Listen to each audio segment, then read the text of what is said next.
Kita tahu bahwa sebelum Nabi SAW hijrah dari Makkah ke kota Madinah, bahwa pasar di kota Madinah itu dikuasai oleh orang-orang Yahudi, terutama Yahudi Bani Qunaiqa. Dan sistem perniagaan orang-orang Yahudi itu sangat buruk sekali. Banyak sekali kecurangan.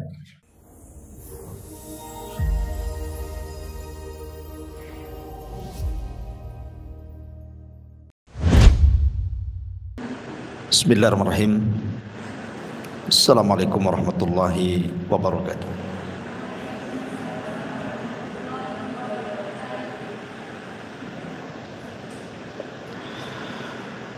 Alhamdulillah, assalatu wassalamu ala rasulillah wa ala alihi wa sahbihi wa mawalah, wa la hawla wa la quwwata illa billahi wa ba'd.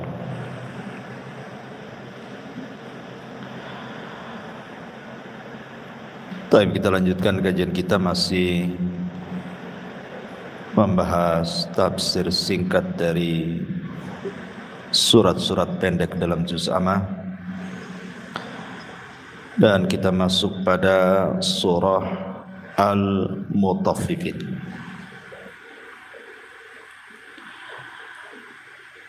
Surah Al-Mutaffifin ini secara tartib dalam mushaf masuk pada surat ke-83 dengan jumlah ayat 36, jumlah kalimat 169, dan jumlah huruf 740. Adapun apakah dia Makkiyah ataukah Madaniyah,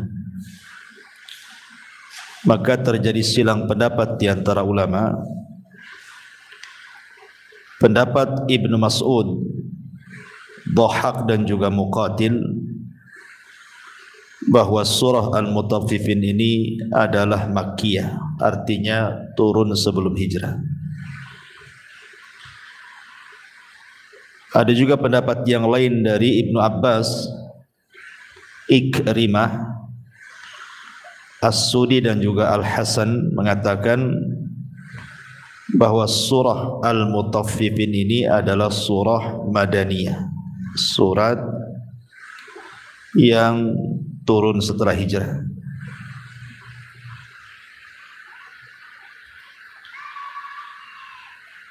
Taib. Adapun sebab turunnya, kita tahu bahwa sebelum Nabi SAW hijrah dari Makkah ke kota Madinah, bahwa pasar di kota Madinah itu dikuasai oleh orang-orang Yahudi, terutama Yahudi Bani Qunaiqa. Dan sistem perniagaan orang-orang Yahudi itu sangat buruk sekali. Banyak sekali kecurangan, sehingga kemudian Allah Subhanahu wa taala turunkan surah Al-Mutaffifin ini. Karena surah Al-Mutaffifin ini bicara soal kecurangan dalam dagang.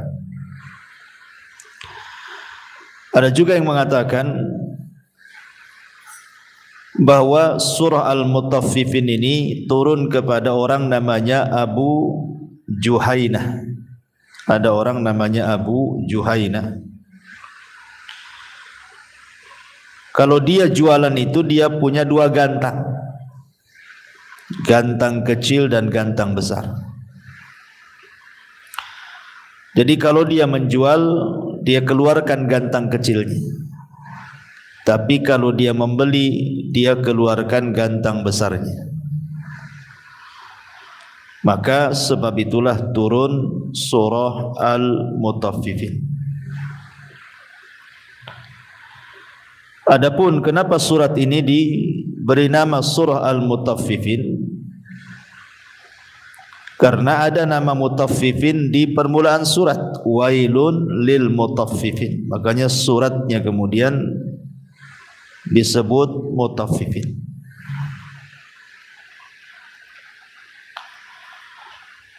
Taib. Dan surat ini juga jatuh setelah surat Al-Ankabut. Jadi surah Al-Mutaffifin turun setelah sebelumnya turun surah Al-Ankabut.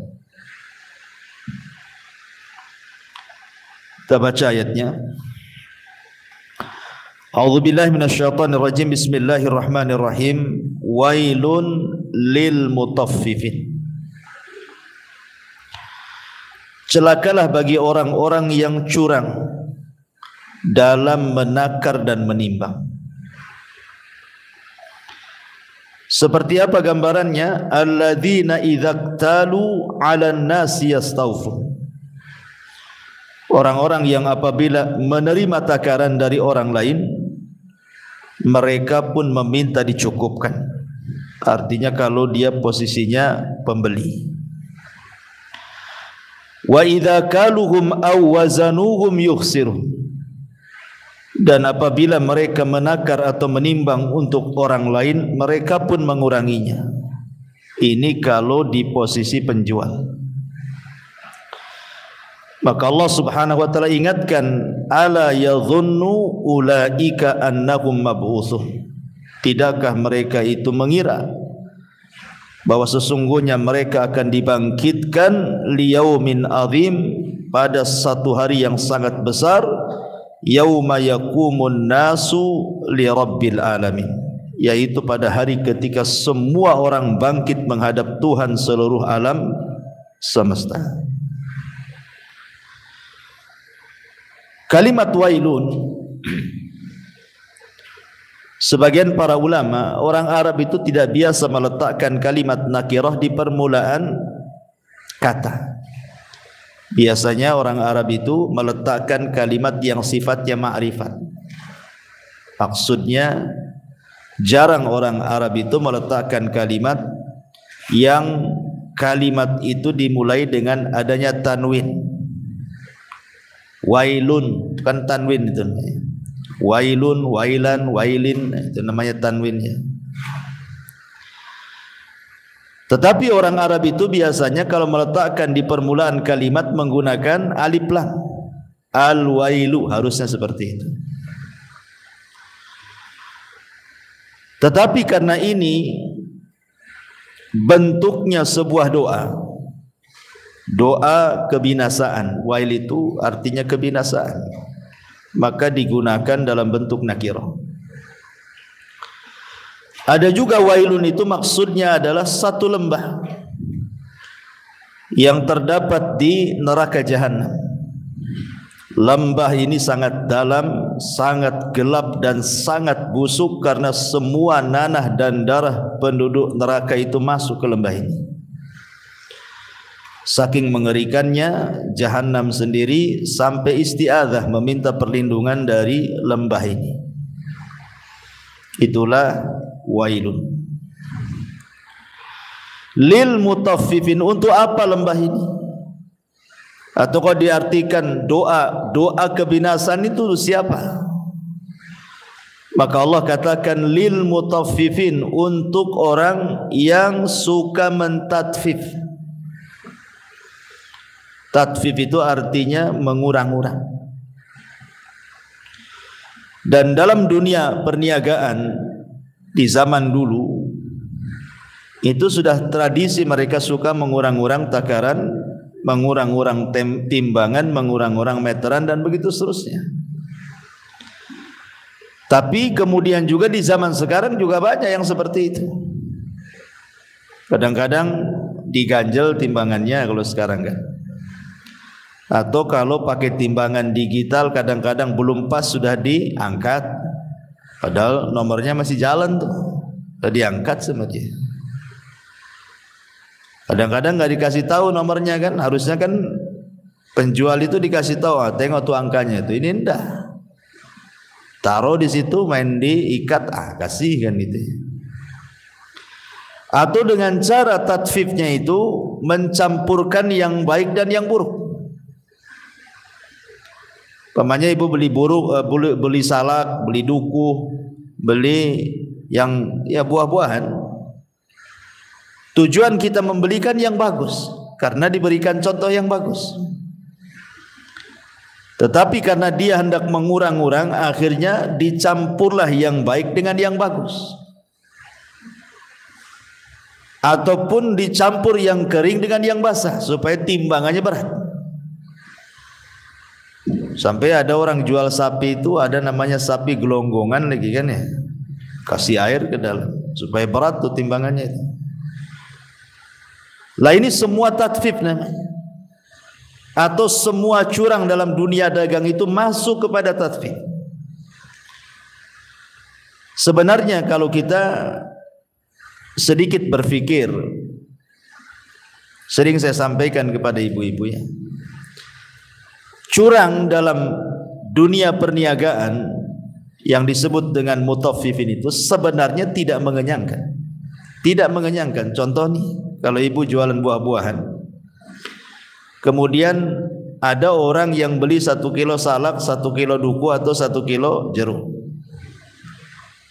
Kita sebagai penjual ingin curang, dikurangilah 2 butir salak atau 2 butir jeruk gitu ya. Kurang 1 on atau mungkin 1 on. Kalau kita berpikir, cobalah ibu makan 2 salak itu kira-kira kenyang enggak? Kan enggak. Yang kita kurangi dari 1 kilo 2 salak itu kalau kita makan kan enggak kenyang, enggak mengenyangkan, enggak bisa untuk makan sehari 3 kali itu. Tetapi masalahnya kenapa sampai diancam sedemikian rupa dengan kalimat wailun? Terkadang tatfif ini kan tidak mesti banyak, kadang-kadang sedikit yang diambil pedagang itu, enggak banyak yang dikurangi sama dia itu. Cuman berfikir bahwa dengan curang akan menambah keuntungan, itu pikiran dia. Tapi lihat yang sedikit ini Allah ancam dengan kalimat wail, neraka wel, lembah dalam jahanam. Karena walaupun sedikit ini, terkadang yang membeli itu kan tidak tahu apakah yang membeli ini anak yatim, ataukah yang membeli ini fakir miskin, ataupun mungkin dia orang kaya yang membeli tapi disedekahkan untuk panti asuhan anak-anak yatim, atau disedekahkan kepada orang-orang miskin, kan tidak tahu. Namanya pembeli. Kita kan nggak pernah tanya ibu di mana, ibu siapa, kan nggak mungkin kita tanya. Ya, kepo kali nih penjual nih katanya. Kan tidak mungkin lah tanya-tanya. Lah karena kita tidak tahu pembeli ini siapa, berarti kalau seandainya kita kurangi 2 salak, 2 duku, 2 jeruk umpamanya ya, rupanya pembeli ini anak yatim rupanya. Berarti ibu mengambil hak anak yatim. Kalau dia pembelinya itu fakir miskin, berarti ibu mengambil hak fakir miskin, dan begitu seterusnya. Begitu juga sebaliknya. Kalau ibu membeli kepada penjual, kadang-kadang latah nih ibu-ibu ini. Kalau saya lihat ya, yang ngaji insya Allah enggak. Kadang-kadang datang belum ditawari nyicip dan main ambil saja tuh. Entah duku dikupas-kupas, kecut pula tak mau beli.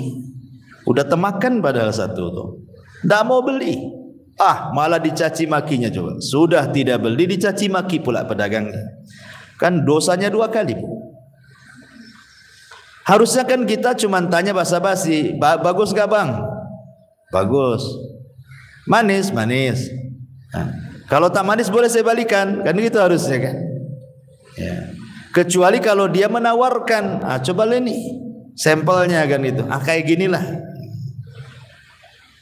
Maka boleh kita cicipi. Ini belum ditawarkan sampelnya, ibu pulang ambil sampel sendiri. Ya, main kupas saja duku itu. Ibu tidak tahu pedagang ini siapa. Boleh jadi di rumahnya ada anak yatim, kan gitu ya. Boleh jadi dia sendiri fakir miskin. Boleh jadi di sana dia itu pekerja saja, orang susah, bosnya bukan dia. Kan tidak tahu ya kan. Kita main ambil-ambil saja. Ketika ditimbang, main ditambah pula. Ibu yang nambah naruhkan salak pula di atas timbangan itu. Masalah, Bu. Ya. Jadi kata Nabi SAW, rahimallahu rajulan samhan idza ba'a wa samhan idza ishtara. Semoga Allah merahmati seseorang yang ketika posisinya menjadi penjual dia mempermudah, dan ketika posisinya pembeli juga sama. Sudahlah ibu, yakin aja lah sama pedagang itu. Seandainya pun dia curang, maka ibu namanya sedang bersedekah sirna. Anggaplah dikurangi 2 salak, pura-pura tak tahu sajalah.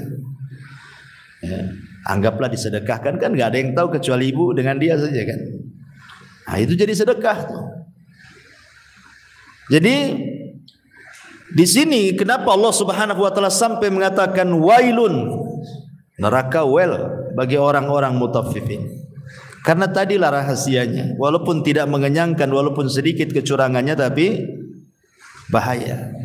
Di zaman Nabi SAW itu jalan-jalan ke pasar, nampaklah ada orang jual gandum.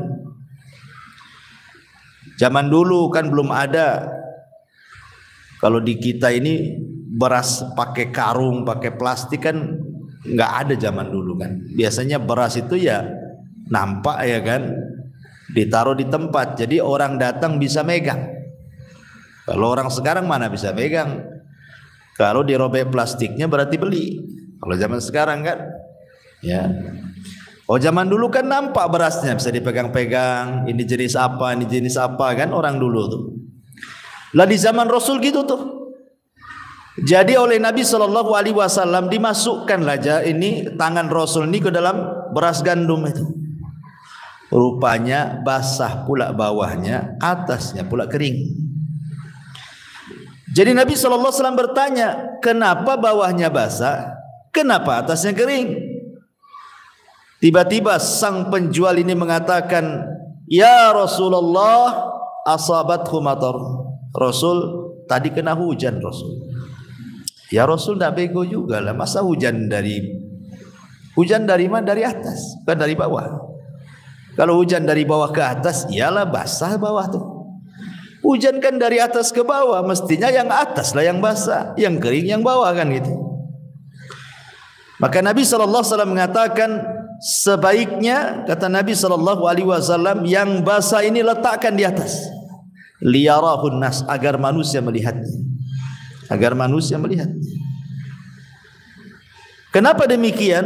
Kata Nabi, kenapa Rasul mengatakan demikian? Karena basahnya beras itu bisa masuk kepada tatfif.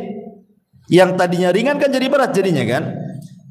Beras basah dengan beras kering kalau ditimbang beda tuh timbangannya. Kalau ada airnya pasti dia lebih berat. Nah itulah nanti jatuh ke tatfif. Makanya Rasul mengatakan, kenapa engkau enggak letakkan beras yang basah itu di atas, yang kering di bawah, supaya manusia melihat. Gimana Rasul mengajarkan jangan sampai tatfif di sini, mengurang-urang takaran, mengurang-urang timbangan. Ya. Dan memang sejak dulu kan, yang namanya curang itu biasanya seperti itu. Di zaman Umar bin Khattab radhiyallahu an, pernah suatu ketika Umar malam-malam itu mengecek masyarakatnya. Karena di zaman Umar itu Bu, pemerintah itu membuat tenda-tenda yang banyak. Itu digunakan untuk orang-orang yang mengadu nasib ke kota. Kayak kita yang umpamanya ibu kota kita Jakarta lah, ingin ngadu nasib di kota, datang ke Jakarta. Ya. Kira-kira pemerintah di Jakarta menyediakan tempat enggak? Kan enggak kan itu ya. Enggak menyediakan tempat.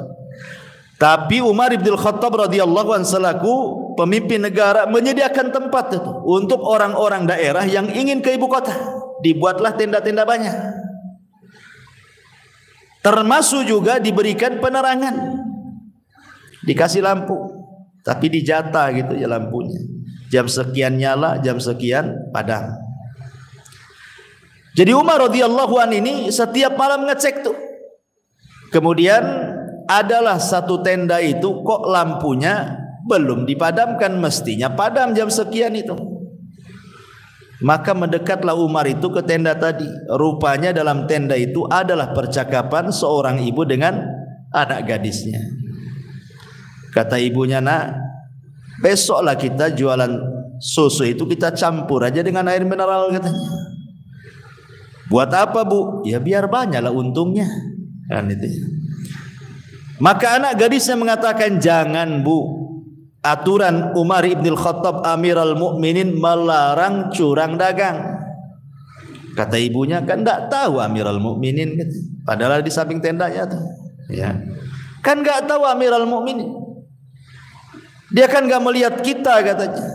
Maka anak gadisnya mengingatkan kepada ibunya, Bu, walaupun Amirul Mukminin taruhlah dia tidak tahu, tetapi Amirul Mukminin itu punya Tuhan. Dan Tuhan dia Tuhan kita juga. Dan pasti Tuhannya Amirul Mukminin tahu kecurangan kita. Lihat, sistem kecurangan sejak dulu itu kurang lebih dengan zaman sekarang kan. Kalau dulu mencampurkan air susu asli dengan air mineral biar nampak banyak kan itu ya. Kalau sekarang yang mencampurkan buah-buahan yang busuk dengan yang bagus. Kan campur-campuran intinya. Ya. Nah, itulah cara curang dagang. Lah yang seperti inilah kemudian dilarang, namanya tatfif. Ada juga yang meluaskan. Jadi mutaffifin itu bukan hanya bicara soal jual beli saja, tidak. Ada yang meluaskan apapun dalam permasalahan hidup ini. Kalau di situ ada hak-hak yang dikurangi, berarti masuk pada wailun lil mutaffifin. Pamannya seorang pekerja di PT, sudah disepakati masuk jam 8 pulang jam 5, masuk pula setengah 9, berarti ngurangi setengah jam, masuk dia wailulil mutaffifin. Atau dia sudah jelas-jelas masuknya jam 8, jam 5 dia pulang, sengaja dia malas-malas kerjanya, tidur kerjanya, ya. Padahal masih banyak pekerjaan yang harus dia kerjakan, masuk juga wailulil mutaffifin. Bahkan masuk pada urusan-urusan yang lain, masuk dalam urusan rumah tangga, seperti ibu kurang memberikan hak kepada suami atau sebaliknya, wailun lil mutaffifin. Atau pemerintah kurang memberikan hak kepada rakyatnya, wailul lil mutaffifin. Masuk semuanya. Ada yang mengumumkan kalimat tatfif ini kemana-mana, bukan hanya ke persoalan berniaga saja. Nah, tetapi Allah Subhanahu wa taala di sini memfokuskan kalimat mutaffif ini kepada permasalahan jual beli. Makanya ayat selanjutnya Allah mengatakan, alladzina idza qtalu 'alan nasi yastawfun wa idza kaluhum aw wazanuhum yukhsirun. Yaitu orang-orang yang apabila menerima takaran dari orang lain mereka minta dicukupkan, dan apabila mereka menakar atau menimbang untuk orang lain mereka pula minta dikurangi. Jadi kalau posisinya dia penjual, maka dia ganjal tuh timbangan tuh. Tapi kalau posisinya pembeli, maunya ditambah-tambahlah, tambah sikit lah, tolonglah kan itu. Minta ditambah-tambah aja. Nah, inilah yang disebut mutaffif. Ada sebagian para ulama mengatakan bahwa dahulu di zaman dulu itu orang-orang yang curang berdagang itu mereka punya dua gantang. Seperti dalam kisah asbab nuzul itu kan, kisah Abu Juhainah itu. Jadi dia itu punya dua bejana, yang satu kecil, yang satu besar. Jadi kalau dia jual ke orang lain pakai gantang yang kecil. Ingat Bu, kalau dulu jual beras itu kan ada gantang tuh kan. Nanti dimasukkan, nanti baru dibelah gitu ya. Baru dimasukkan ke kresek. Zaman dulu kan gitu. Ya. Jadi orang-orang yang curang dagang kala itu di zaman Nabi SAW, mereka sengaja buat gantang tuh. Ya. Satu gantang agak gede, satu gantang kecil. Nah, jadi kalau dia jual pakai yang kecil, Tapi kalau dia mau beli pakai wadah itu, dikasih yang besar. Kan itu ya. Itu juga makna alladzina idza qtalu 'alan nas yastawfun wa idza kaluhum aw wazanuhum yukhsin. Atau tidak dengan gantang. Ya, tetapi sengaja dia melakukan kecurangan dengan ya tadi kemudian mengurang-urang takaran. Memang takarannya dikurangi.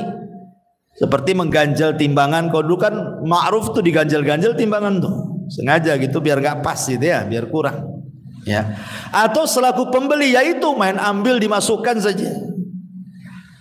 Lah kalau yang seperti ini saja terancam wailun, Bu. Ini kan jelas-jelas ibu beli atau ibu jual. Artinya ada manfaat dengan jual belinya. Macam mana lagi yang dengan yang di atas ini, dengan cara mencuri umpamanya. Pas penjaganya lengah gitu ya, penjualnya lengah, langsung diambil salaknya satu masukkan ke kresek. Ini kan lebih parah lagi, Bu. Pas lengah-lengahnya kan langsung diambil jeruknya. Enggak dimasukkan ke kresek, dimasukkan ke sini ke pesa sini. Kan enggak nampak gitu ya. Itu lebih parah lagi. Atau lebih parah lagi daripada ini adalah mengambil dengan cara paksa dan mengancam. Merampoklah bahasanya kan. Kasih atau saya pukul. Kasih atau saya bunuh. Gitu ya. Itu lebih parah lagi karena mencuri dengan ancaman. Gitu ya. Kalau yang seperti ini kan sebenarnya kan hanya minta baik-baik, tolonglah tambah kan itunya. Itu kan minta baik-baik, padahal sudah pas tapi kita minta gitu ya. Ini saja masuk pada mutaffif. Apalagi yang jelas-jelas ngambil tanpa sepengetahuan penjual kan. Apalagi dengan ancam, kasih 1 kilo. Kalau enggak saya bakar nih, gitu ya. Itu lebih parah lagi. Makanya lihat bagaimana masalah tatfif saja terancam dengan kalimat wailun. Kemudian Allah Subhanahu wa taala mengatakan, ala yadhunnu ulaika annakum mab'utsun liyaumin 'adzim. Tidakkah mereka mengira bahwa sesungguhnya mereka akan dibangkitkan pada satu hari yang sangat besar. Dari sini, Bu, pentingnya seseorang itu beriman dengan hari akhir. Kalau keimanan kita ini besar kepada hari akhir, Bu, saya yakin dan saya percaya akan terlahir akhlak-akhlak yang terpuji. Kalau orang itu yakin betul dengan adanya hari kebangkitan, saya yakin akan terlahir orang-orang yang disiplin, orang-orang yang bertanggung jawab, orang-orang yang jujur, orang-orang yang amanah, pasti itu. Ya. Tetapi ketika kemudian kurang keimanannya kepada hari akhir, itu nggak akan terlahir akhlak-akhlak seperti ini. Pasti orang itu tidak amanah, pasti orang itu tidak jujur, pasti orang itu tidak bertanggung jawab, pasti orang itu tidak baik. Kenapa? Karena jelek pemahamannya kepada hari akhir. Disangkanya dia tidak akan dibangkitkan, dia tidak akan dihisab, dia tidak akan dipertanggungjawabkan kan? Sehingga tenang-tenang saja dia melakukan maksiat. Tapi kalau orang itu yakin dengan hari akhir bahwa ada kebangkitan setelah kematian, jangankan lagi ngerampok gitu ya, soal tatfif yang kecil saja nggak mau dia. Ya, di dunia terkadang orang-orang yang zalim itu tidak ada balasannya, tapi bukan berarti kemudian mereka tidak akan dibalas. Pasti dibalas kapan? Liyaumin 'adzim, pada hari yang sangat besar. Di sini Allah mengatakan, ala yadhunnu ulaika annahum mab'utsun. Tidakkah mereka mengira bahwa sungguh mereka akan dibangkitkan? Kalimat dibangkitkan ini maksudnya adalah dibangkitkan dalam tiupan sangkakala kedua. Sangkakala itu ditiup 2 kali. Satu pendapat. Ada yang mengatakan 3 kali. Tapi pendapat yang akrab, yang lebih dekat dengan Al-Quran, wallahu alam, bahwa tiupan itu cuma 2 kali saja. Jadi Israfil meniup pertama itu hanya kejutan dengan kematian. Kemudian setelah itu tiupan kedua adalah tiupan kebangkitan. Maka manusia akan dibangkitkan dalam kubur-kubur mereka. Dan itu berdasarkan ayat idza zulzilatil ardu zilzalaha wa akhrajatil ardu athqalaha.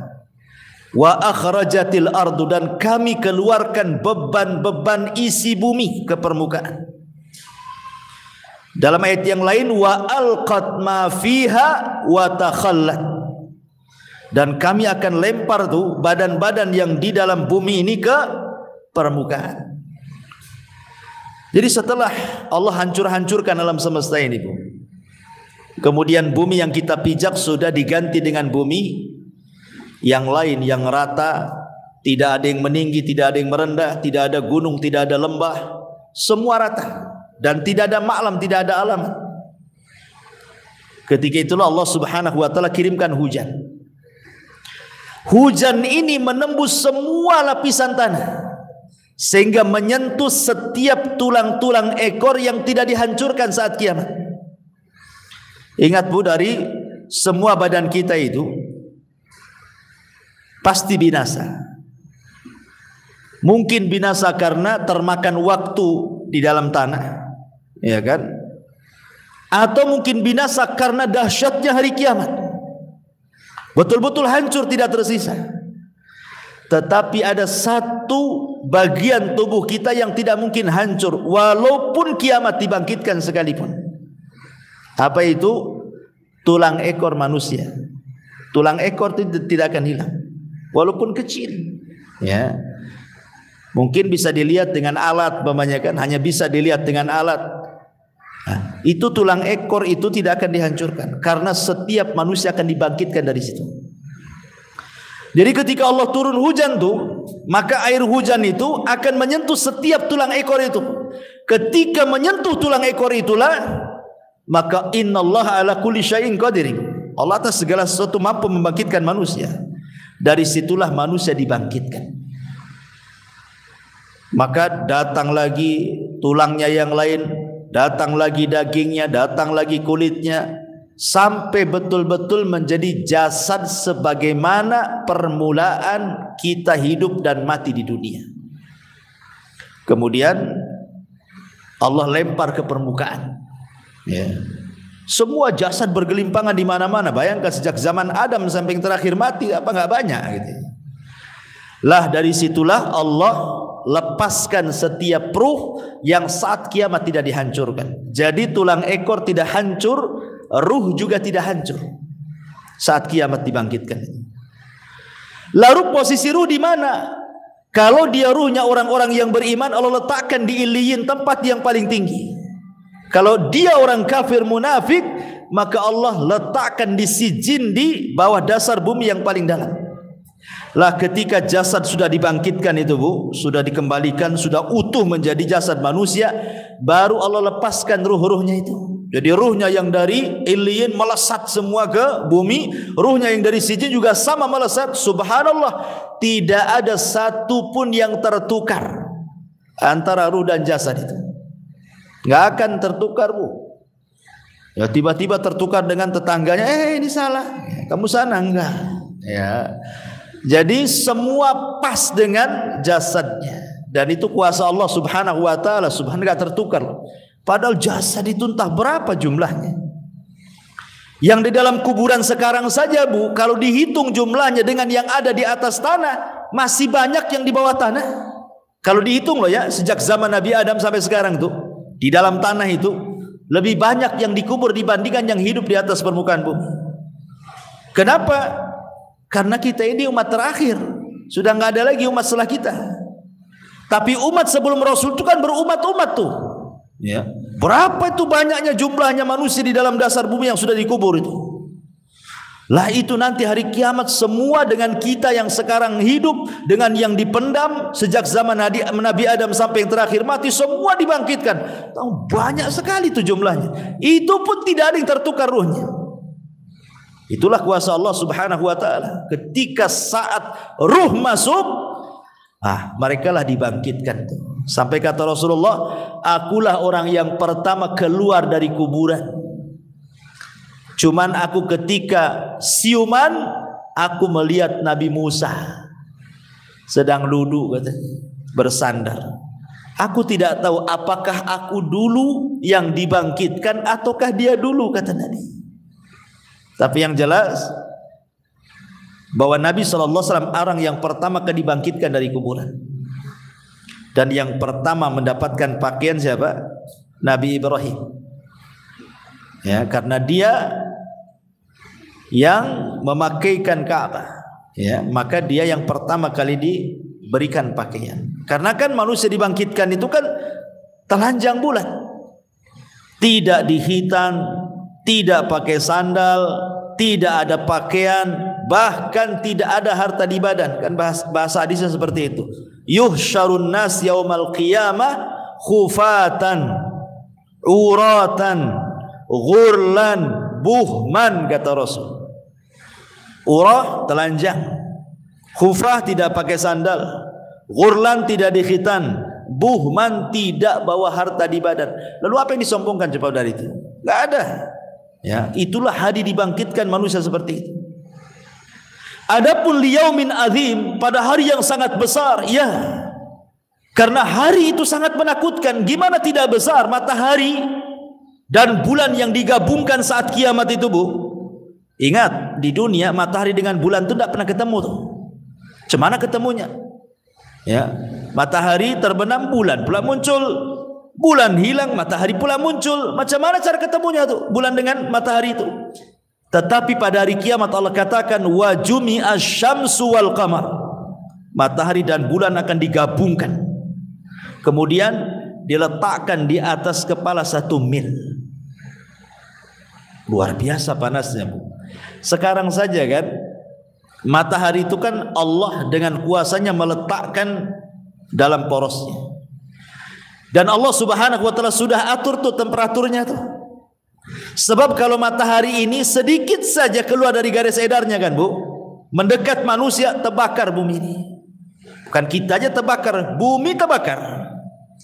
Tapi kalau matahari menggeser dari garis edarnya, menjauh sedikit dari bumi, beku bumi ini, dingin. Jadi Allah meletakkan matahari itu pas gitu ya dengan cuaca manusia gitu ya, sehingga manusia tidak terlalu panas sehingga tidak terbakar, tidak pula terlalu dingin sehingga jadi beku begitu. Makanya Allah letakkan matahari itu di porosnya tuh. Nah, itu kuasa Allah tuh.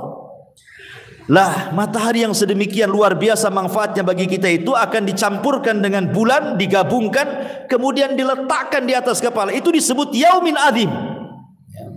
Keringat bercucuran sampai keringat ini kalau jangan ditampung. Seandainya perahu dijalankan di keringatnya itu sudah cukup, tuh saking banyaknya keringat keluar. Ada yang tenggelam keringatnya selutut, sepusar, sedada, ada yang tenggelam semuanya kan, tergantung amalannya lah. Makanya Allah mengatakan liyaumin azim. Ini hari yang dahsyat sekali. Saking dahsyatnya Ummul Mukminin Aisyah radhiyallahu anha mengatakan, ya Rasulullah, kalau manusia dibangkitkan telanjang, macam mana dengan aurat kami? Tuh lihat perasaan malunya Aisyah. Saking punya malu, sifat malu yang tidak membawa kecuali kebaikan kan. Aisyah mengatakan, Rasul, manusia dibangkitkan telanjang? Kata Rasul, ya. Macam mana kami kaum Hawa? Apakah aurat kami tidak tampak dengan laki-laki itu memandang aurat kami? Tapi Rasul mengatakan, ya Aisyah, pada hari itu adalah hari yang sangat besar. Tidak mungkin orang memandang orang lain, yang ada sibuk menyelamatkan diri gitu. Itu disebut yaumin azim, hari yang sangat besar gitu ya. Yauma yaqumun nasu li rabbil alamin. Pada hari di mana manusia berdiri menghadap Tuhan seluruh alam. Posisi manusia di padang mahsyar itu tidak ada yang duduk, apalagi baring. Ibu kalau upacara Agustusan nih kan, ikutlah di lapangan, capek Bu, bisa keluar dari barisan, cari pohon, bisa lah ibu bersandar di situ, ya kan? Atau mungkin capek kali, baring sekali di rumput. Ini di dunia nih.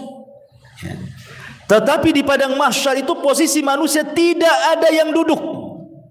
Karena di sini bahasanya yauma yaqumu, qama yaqumu, berdiri. Kenapa tidak ada posisinya duduk? Apalagi sambil berbaring, nggak ada. Karena kalau seandainya dia duduk, tenggelam dengan keringat. Apalagi baring, tenggelam dengan keringatnya. Makanya semua posisi manusia itu berdiri. Tersiksa bukan berdiri.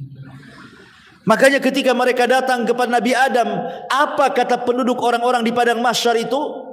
Ya Adam, ala tara ila ma nahnu fihi. Adam, tidakkah kau iba kepada kami? Tengoklah kondisi kami ini, katanya. Saking sulitnya gitu ya. Sampai manusia mengatakan kepada Adam seperti itu, ala tara ila ma nahnu fi. Tidakkah iba melihat kami, katanya. Matahari didekatkan, kami berdiri. Berapa lama coba berdirinya? Khamsina alfasanah, 50.000 tahun. Bukan sebentar, 50.000 tahun itu. Sementara kehidupan dunia dengan kehidupan akhirat itu, satu hari dunia sama dengan 1000 tahun. 1000 tahun, satu hari akhirat sama dengan 1000 tahun dunia. Jadi satu hari akhirat itu sama dengan 1000 tahun dunia. Sementara orang yang di padang mahsyar itu lamanya 50.000 tahun. Mereka harus menunggu tuh keadilan dari Allah Subhanahu wa taala. Tapi pertanyaannya, apakah 50.000 tahun itu hanya berlaku kepada orang-orang kafir saja, ataukah menyeluruh bahwa manusia akan tinggal di padang mahsyar itu 50.000 tahun? Ini menjadi polemik para ulama. Ada yang mengatakan khamsina alfasana, 50.000 tahun itu khusus orang kafir saja. Itu khusus orang kafir saja. Orang-orang yang beriman ini tergantung dosanya. Kalau dia termasuk orang-orang yang tanpa hisab, tanpa azab, berarti keluar dari kuburan direct masuk surga lah. Tak ada lagi dia tinggal-tinggal di padang mahsyar. Kadang nggak dihisab. Kan mereka kan dikumpulkan di padang mahsyar kan karena untuk dihisab kan. Kalau sudah tidak dihisab, ngapain di situ? Ya. Direct aja lah masuk surga. Ya. Tapi ada orang-orang yang dapat hisabnya mudah. Mudah hisabnya, hisaban yasira, mudah sekali. Maka ini pun tidak sampai 50.000 tahun. Tapi ada juga yang hisabnya itu sulit, maka juga akan dilamakan. Boleh jadi mungkin sampai 50.000 tahun, wallahu alam, kan itu ya. Jadi tergantung amalannya. Orang itu berapa lama tinggalnya di padang mahsyar itu. Yang jelas, yauma yaqumun nasu li rabbil alamin, yaitu pada hari ketika semua manusia bangkit menghadap Tuhan seluruh alam. Di sini Allah Subhanahu wa taala seolah-olah ingin mengatakan, ya, janganlah kalian curang sedikit mengakibatkan kesulitan pada hari kiamat. Takfif itu kan curang gitu. Sedikit tak banyak gitu. Janganlah gara-gara sedikit kok jadinya masalah nanti di hari kiamat. Makanya Allah Subhanahu wa taala katakan kalla. Kalimat kallabu hanya jatuh di pertengahan surat ke bawah, dari surah Al-Baqarah, Al-Fatihah, Al-Baqarah sampai surah Al-Kahfi itu tidak ada kalimat kalla. Kalimat kalla itu baru ada di surah Maryam dan terus sampai juz amma. Ya, coba ibu baca dari surah Al-Fatihah, Al-Baqarah, Al-Imran, An-Nisa sampai surah Al-Kahfi tidak ada kalimat kalla. Kalimat kalla itu baru ada di surah Maryam pertama, kemudian ke bawah sampai juz amma. Baru banyak kalimat kalla. Salah satunya di sini kalla inna kitabal fujjari lafi sijjin. Sekali-kali jangan begitu. Maksudnya janganlah curang dalam berniaga. Sudah jelas nanti pada hari kiamat kau akan mempertanggungjawabkan tuh. Kalla, jangan seperti itu. Inna kitabal fujjari lafi sijjin. Sesungguhnya catatan orang-orang durhaka benar-benar tersimpan dalam sijjin. Kalimat fujar bisa bermakna fusak, orang fasik, bisa bermakna zalim, orang zalim, bisa bermakna orang kafir. Jadi fujar ini bisa diartikan kafir, bisa diartikan fasik, bisa diartikan zalim, tergantung konteks ayat dalam Al-Quran. Kalau Allah mengatakan kafaratul fajarah, berarti fajar di sini fujar, berarti maksudnya orang kafir gitu ya. Jadi lihat siak ayatnya. Tapi kalimat fujar biasanya bisa masuk pada diitlakkan kategori kafir, kategori zalim, kategori fasik. Makanya fujar ini diartikan orang jahat, orang durhaka gitu ya. Ya. Ingatlah catatan orang-orang jahat, orang-orang durhaka itu lafi sijin. Di mana sijin itu? Lihat, di sini menggunakan siagul mubalaghah, sijin fi'il, ya, menggunakan wazan fi'il. Sijin itu artinya bukan hanya penjara biasa. Kalau penjara biasa ya sijin, tetapi kalau pakai tasdid sijin itu berarti betul-betul penjara. Dan letak sijin ini adalah di bawah bumi yang paling bawah. Sijin ini di bawah bumi yang paling bawah. Tentu bukan bumi yang kita pijak ya. Maksudnya bumi yang kelak setelah sudah diganti oleh Allah dengan bumi yang baru pada hari kiamat, atau disebut dengan padang mahsyar itu. Sijin itu di bawah situ, paling dasar. Kemudian Allah mengatakan, wa ma adraka mas sijin. Dan tahukah kamu apa itu sijin? Maka Allah mengatakan kitabum marqum, yaitu kitab yang berisi catatan amal. Makanya dalam hadis Bara bin Azib radhiyallahu an, ketika Nabi SAW menceritakan soal ini Bu ya, kematian seorang mukmin dan orang kafir kan, apa kata Rasul? Adapun orang mukmin kalau meninggal maka akan disediakan kain kafan dari sorga dan minyak wangi diletakkan di situ. Kemudian di kain kafan, kemudian wanginya sampai membumbung ke langit. Ketika wanginya sampai membumbung ke langit itu, malaikat kan bertanya-tanya tuh, itu ruhnya siapa tuh? Kok wangi sekali, harum sekali? Dipujilah oleh malaikat di langit itu. Kemudian ruh ini diangkat sampai ke langit pertama. Maka malaikat yang mengangkat mengetuk pintu langit, maka malaikat penjaga pintu langit membuka sampai langit kedua, ketiga, sampai tembus ke langit ketujuh. Kemudian di langit ketujuh setelahnya diperjumpakan dengan Allah, dan Allah katakan, kembalikan ruh ke dalam jasadnya, tapi simpan catatannya di Iliyin. Naikkan catatannya, ruhnya balikan. Tetapi ketika Rasul menceritakan tentang pencabutan ruhnya orang kafir munafik itu, sudah susah dicabut gitu. Kemudian diletakkan dari kain kafan dari neraka yang sangat busuk dan membumbung ke langit. Semua malaikat mencela orang ini. Ini bau siapa, busuk sekali gitu. Dicelaklah kemudian ruh itu. Akhirnya kemudian kain kafan ini dinaikkan ke atas. Maksudnya bahwa dinaikkan menghadap Allah, tetapi tidak pun berhadapan dengan Allah. Baru dengan langit pertama saja, pintu langit pertama tidak dibukakan malaikat. Allah katakan, la tufattahu lahum abwabus sama. Bagi mereka pintu-pintu langit tidak akan dibuka. Ketika pintu langit tidak dibuka, otomatis tidak bisa naik itu. Maka Allah katakan, letakkan ruhnya, lemparkan ruhnya ke dalam jasadnya. Bukan diletakkan, dilemparkan. Kemudian letakkan catatannya di sijin. Sebagian ulama tafsir mengatakan sijin itu bukan lapisan bumi yang paling dalam. Anggaplah bumi itu kan 7 lapis. Bukan di lapisan ke-7, tapi sijin itu di bawah lapisan ke-7 lagi.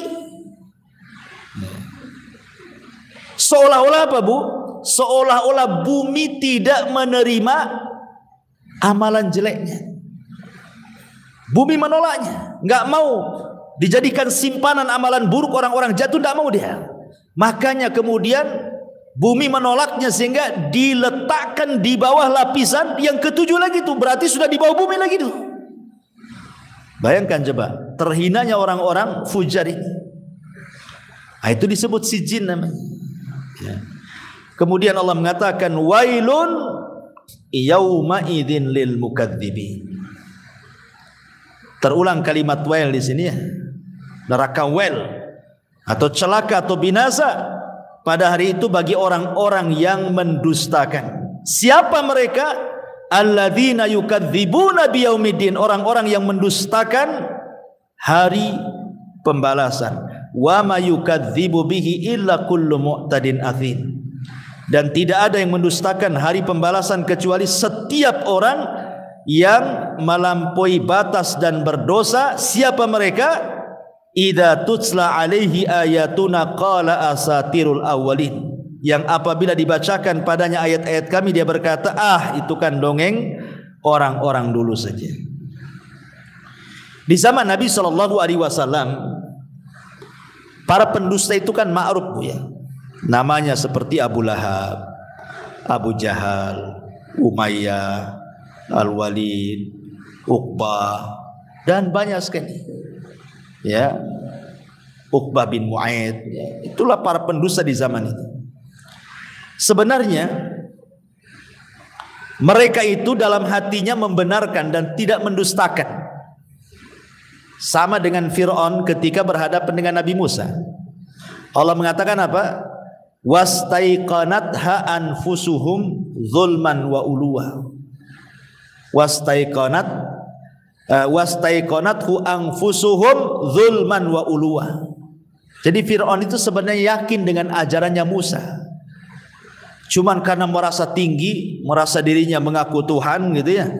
Kemudian dia pun kezalimannya yang luar biasa sehingga lisannya mengingkari syariat Musa tapi hatinya membenarkan. Fir'aun itu. Buktinya apa? Saat kematiannya dia mengatakan amantu bima amanat bihi banu Israel, kan aku beriman dengan yang diimani Bani Israel. Artinya dalam hatinya Fir'aun itu meyakini syariat Musa itu benar sebenarnya. Cuman karena kesombongannya dengan lisannya dia mengingkari. Bahkan mengatakan ana rabbukumul a'la, saya Tuhan kalian yang paling tinggi. Lah di zaman jahiliyah sama Bu. Abu Jahal itu yang mendapatkan gelar dari Rasul Fir'aunnya umat ini adalah Abu Jahal.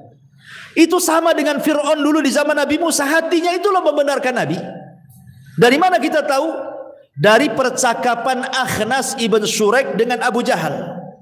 Sebelum masuk Islam, Akhnas ibn Syurek ini berkawan tuh, karena sama-sama orang besar kan.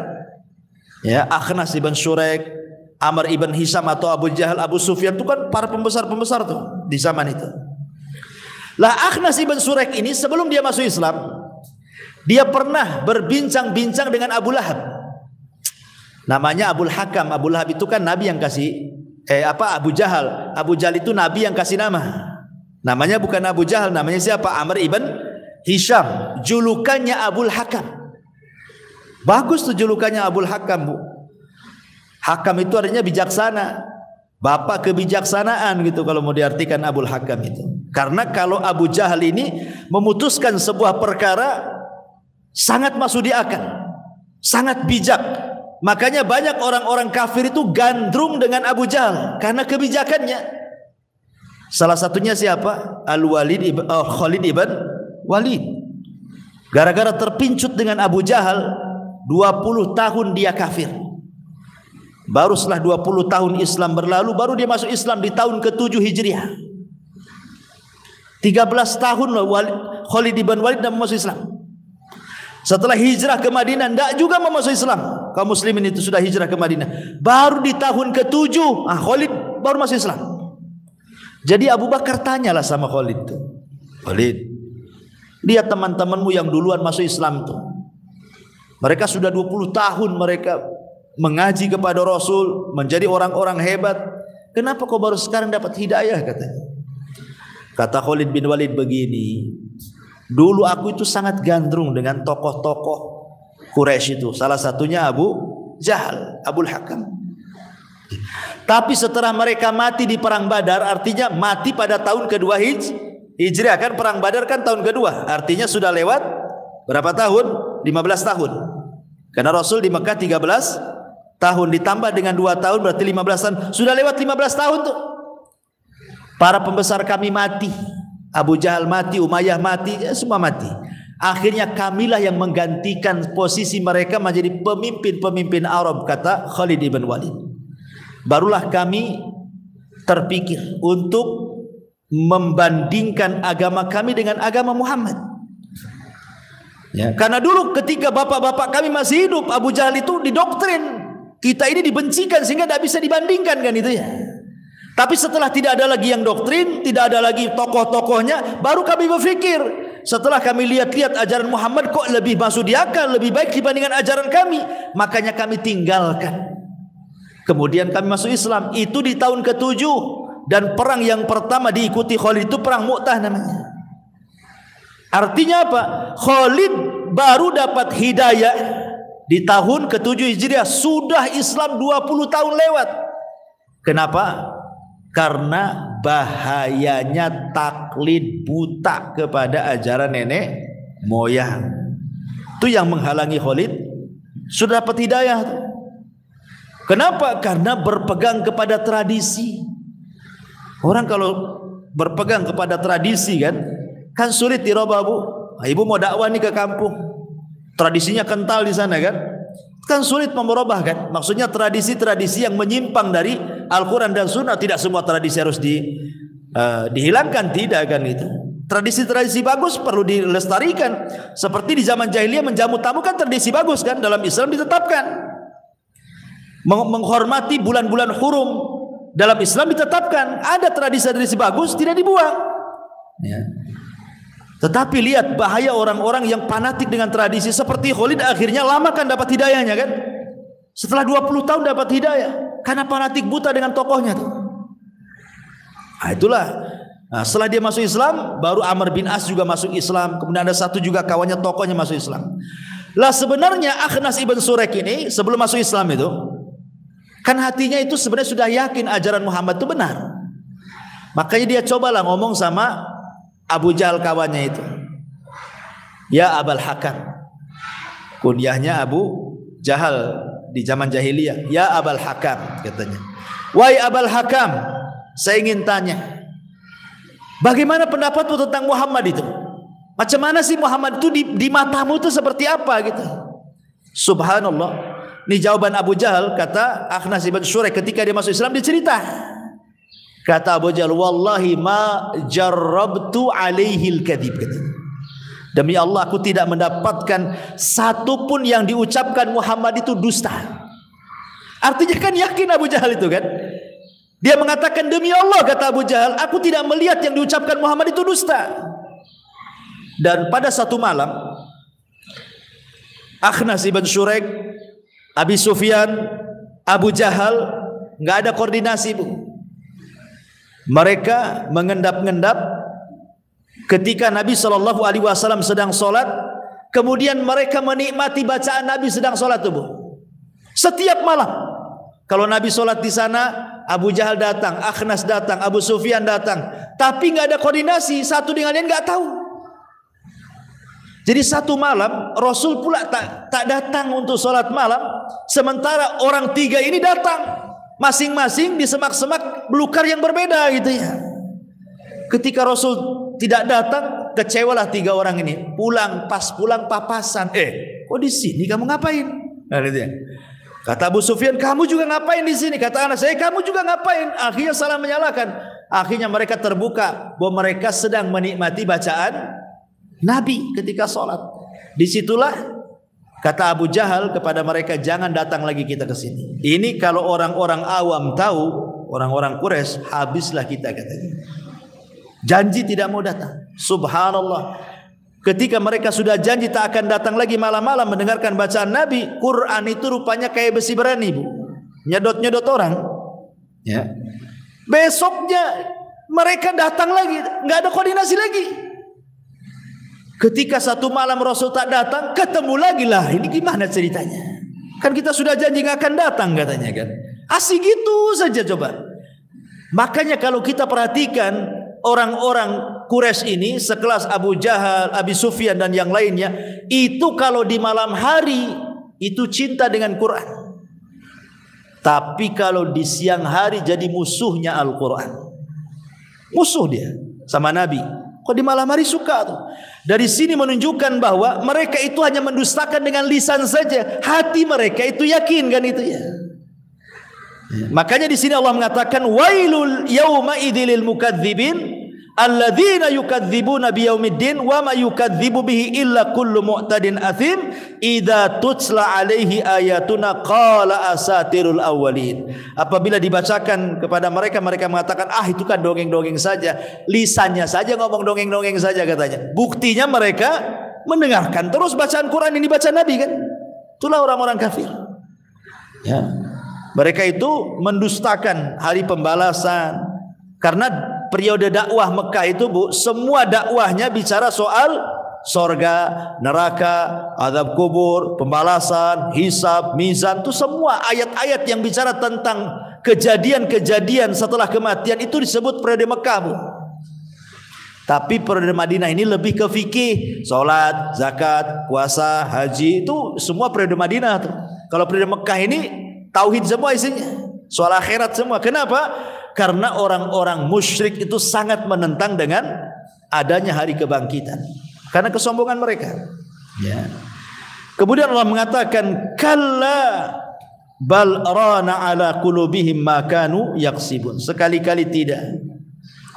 Bahkan apa yang mereka kerjakan itu telah menutup hati mereka. Di sini ada dua bacaan Bu ya. Ada yang berhenti kalla bal rana ala qulubihim. Ada juga yang tidak berhenti, langsung kalla bal rana ala qulubihim. Dua-duanya boleh. Boleh diberhentikan di kalimat bal, kalla bal berhenti rana gitu ya baru ya. Atau boleh langsung kalla bal rana, boleh. Dua-duanya bacaan Nabi. Ya, bisa dibaca dua-duanya. Kalla sekali-kali tidak begitu. Bal rana ala qulubihim. Bahkan apa yang mereka kerjakan itu telah menutup hati mereka. Jadi ron itu artinya penutup hati. Ada ron. Ya, orang yang tidak dapat petunjuk di dunia itu karena tertutup hatinya. Ada penutup hatinya. Itulah bahayanya ron itu. Ya, harus dibuka tuh biar hidayah masuk. Ya. Dan kelak ketika di dunia ditutup hatinya Bu, lihat dampak akhiratnya. Orang yang ditutup hidayah di dunia terdampak juga akhiratnya. Kalla innahum an rabbihim yauma idin lamahjubun. Sekali-kali tidak. Sungguh mereka pada hari itu benar-benar terhalang dari melihat Tuhannya. Ketika di dunia terhalang hatinya dari hidayah, maka di akhirat matanya terhalang untuk melihat Allah.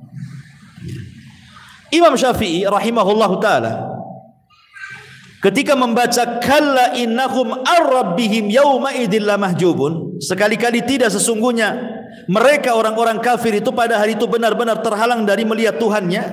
Kata Imam Syafi'i, ini dalil yang sangat kuat bahwa pada hari kiamat orang-orang yang beriman akan melihat Allah. Ketika orang-orang kafir terhalang, maka orang-orang yang beriman akan melihat. Kata Imam Syafi'i, ayat ini sekuat-kuat dalil bahwa seorang yang beriman itu akan melihat Allah. Kenapa? Sebab kalau seandainya kalimat kalla innahum, sekali-kali jangan begitu, sesungguhnya mereka pada hari kiamat itu akan terhalang melihatnya, tanpa menyebut siapa mereka, berarti orang mukmin juga tidak melihat dong, kayak gitu. Kalau apa gunanya ayat ini? Berarti ayat ini menjelaskan hanya orang kafir saja yang tidak akan melihat Allah. Mafhum kebalikannya, berarti orang-orang yang beriman akan melihat Allah. Dan orang-orang yang beriman ketika melihat Allah itu di dua tempat. Di dua tempatnya. Pertama di sorga, dan itu ru'yatun ni'mah. Itu melihat Allah, dan itu bentuk nikmat yang sangat besar, melebihi nikmat sorga itu sendiri. Yang kedua di padang mahsyar. Ya. Ketika Allah Subhanahu wa taala kumpulkan semua manusia di padang mahsyar, kemudian Allah seru setiap orang disuruh mengikuti sesembahannya masing-masing. Maka disitulah manusia akan terpisah, mengikuti sesembahannya sebagaimana dia sembah di dunia. Kalau dia menyembah sapi, maka dikelompokkan sebelah sana, menyembah ular di sana, menyembah pohon di sana, menyembah matahari di sana, menyembah, pokoknya manusia dikumpulkan dengan sembahannya masing-masing sesuai dengan apa yang disembah di dunia. Nasrani dengan Nasraninya, Yahudi dengan Yahudinya, Majusi dengan Majusi, dan begitu seterusnya. Ketika semua orang sudah dikumpulkan di sembahannya, kecuali dua kelompok. Yang pertama orang-orang yang beriman, yang kedua orang-orang munafik. Kenapa orang munafik dikumpulkan bersama orang yang beriman? Karena orang munafik mengaku beriman kan. Lisannya ngaku beriman, hatinya penuh dengan kekafiran. Makanya Ketika semua orang mengikuti sesembahannya, maka yang tersisa adalah orang yang beriman dan orang munafik. Karena mereka kan tidak seperti mereka yang menyembah pohon, menyembah ini kan, itu Tuhanmu, kau ke sana. Itu sapimu yang kau sembah, kau ke sana, gitu ya. Kalau orang yang beriman, siapa yang disembah? Allah. Makanya tinggal orang yang beriman, yang tidak mengikuti sesembahannya, maksudnya makhluk-makhluk Allah yang disembah, gitu ya. Dan orang munafik. Ketika itulah Allah Subhanahu wa taala berjanji akan menampakkan dirinya. Maka orang-orang yang beriman pengen mengetahui bahwa Allah itu akan menampakkan dirinya, maka Allah singkapkan betisnya. Ya. Allah singkapkan betis itu. Makanya Allah Subhanahu wa taala berfirman tentang masalah ini. Ketika Allah menyingkapkan betisnya, apa yang terjadi? Orang-orang yang beriman yang di situ ada para nabi, para siddiqin, para syuhada, orang-orang soleh, orang-orang baik, semua sujud. Baru disingkapkan betisnya, semua sujud. Ketika orang-orang munafik mau sujud tidak bisa, justru terjengkang ke belakang. Mau sujud lagi tidak bisa, terjengkang lagi ke belakang. Ketika itulah Allah mengatakan, yud'auna ila sujudi fala yastati'un. Ketika mereka disuruh untuk sujud, fala yastati'un, mereka tidak bisa sujud, terjengkang terus ke belakang, terjengkang terus ke belakang. Ya. Disitulah Allah Subhanahu wa taala menampakkan dirinya. Tapi tentu ini bukan ru'yatun nikmah, karena ru'yah nikmah itu nanti di sorga gitu. Ini kan konteksnya manusia dihadapkan dengan sesembahannya masing-masing. Ya. Jadi Allah menampakkan itu, adapun orang yang beriman, itulah aku Tuhannya gitu ya. Adapun mereka, itulah sapi Tuhannya, itulah pohon Tuhannya, itulah batu Tuhannya. Jadi konteksnya Allah menampakkan diri pada hari kiamat di padang mahsyar itu, karena ketika itu Allah sedang mengelompokkan manusia bersama Tuhan-Tuhannya. Gitulah maksudnya, paham ya? Ya. Jadi begitulah. Ya. Tetapi ketika Allah menampakkan orang yang beriman langsung sujud, orang munafik tak bisa sujud. Wa yud'auna ila sujudi fala yastati'un. Mereka disuruh untuk sujud tidak bisa-bisa, asli terjengkang ke belakang terus. Tersiksa akhirnya. Ya, orang munafik itu. Ya, karena mereka munafik. Mereka munafik. Makanya mereka ditampakkan bahwa mereka ketika dunia bukan benar-benar menyembah Allah. Gitu ya. Ya, karena orang munafik itu kalau bahasanya tiang itu dipegang tengah-tengah. Ini mukmin sebelah sininya kafir, maunya itu megang tengah-tengah dia. Ya. Ibaratnya begini, kalau menguntungkan orang yang beriman, gabung dia dengan orang beriman. Kalau menguntungkan orang kafir, gabung dia dengan orang kafir. Jadi orang munafik itu satu sisi menipu orang yang beriman, sisi lain menipu orang kafir. Makanya dia mudabdabina baina dzalik, la ilaha ula wa la ilaha ula. Tengah-tengah ragu-ragu, enggak ke sini enggak ke sana. Makanya orang munafik itu malam dia beriman, pagi sudah kafir. Pagi beriman, malam pula dia kafir. Malam-malam gabung sama orang yang beriman, pagi pula gabung sama orang kafir. Pagi bergabung sama orang yang beriman, malam pula sudah kafir. Itulah yang disebutkan oleh Nabi SAW. Nanti fitnah di akhir zaman itu seperti itu. Yusbihu mu'min wa yumsi kafir, wa yumsi mu'min wa yusbih kafir, kan itu. Malam beriman, pagi kafir. Pagi beriman, malam pula kafir. Itulah orang munafik. Ya. Nah, inilah kalla innahum ar-rabbihim yauma idzil lamahjubun summa innahum lasalul jahim. Kemudian setelah itu benar-benar mereka akan dimasukkan ke dalam neraka. Setelah digolongkan dengan sembahannya masing-masing, maka Allah masukkan mereka ke dalam neraka. Summa yuqalu hadzal ladzi kuntum bihi tukadzibun. Kemudian dikatakan kepada mereka, inilah azab yang dahulu kamu dustakan. Kamu mendustakan dulu tidak ada neraka, ini nerakanya, gitu. Dulu kau dustakan jahanam, nih jahanamnya, nih syairnya, nih sakornya. Kalla inna kitabal abrari la fi'liyin. Ini kebalikannya. Inilah Al-Quran ibu kalau menyebutkan orang-orang kafir pasti akan menyebutkan orang-orang yang beriman. Ya. Kalau menyebutkan neraka pasti menyebutkan sorga. Karena Quran itu kan masani sifatnya. Ya. Kalau tadi menyebutkan orang-orang yang kafir, maka Allah sebutkan nih siapa orang-orang yang abrar dan apa balasannya. Kalla, sekali-kali tidak.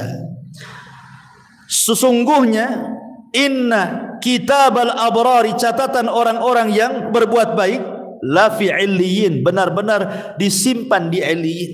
Illiyin itu di sorga yang tinggi sana. Illiyin. Ya. Wa ma adraka ma illiyun, tahukah kamu apa illiyun? Kitabum marqum, kitab yang berisi catatan amal.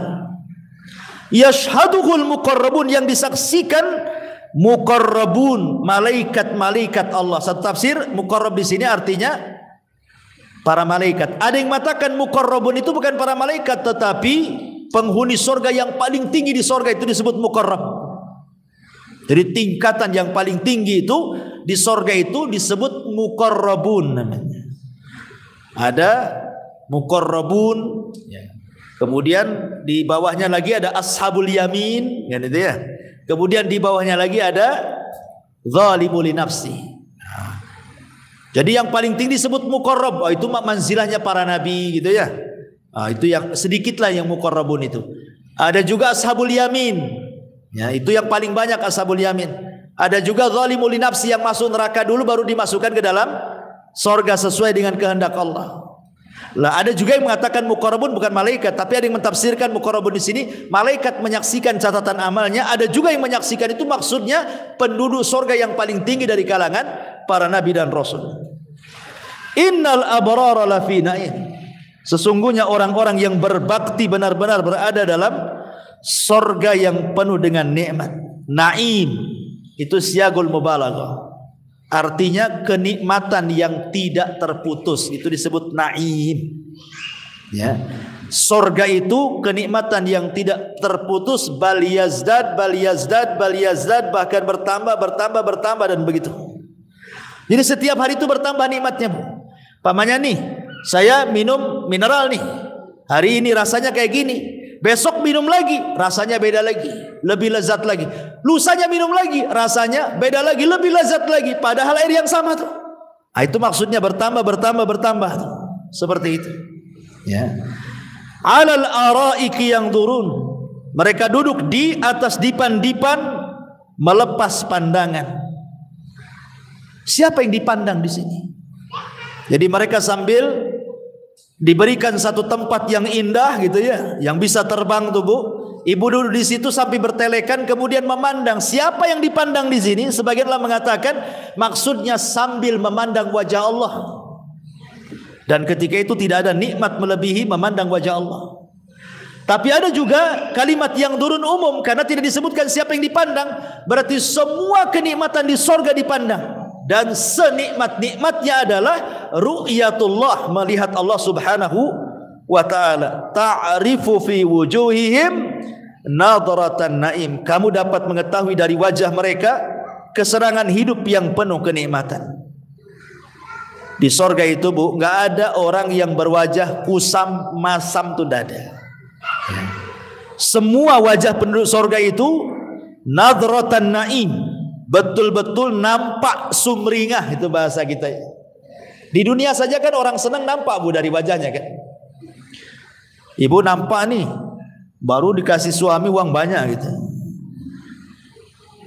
Udah nggak senyum-senyum aja lah. Nggak diajak senyum pun senyum sendiri tuh. Senyum, nampaklah orang senang itu. Lain dengan orang rungsep kan, nampak juga kan. Orang ini pasti banyak utangnya nih. Kenapa? Saya tahu wajahnya kok suram gitu ya.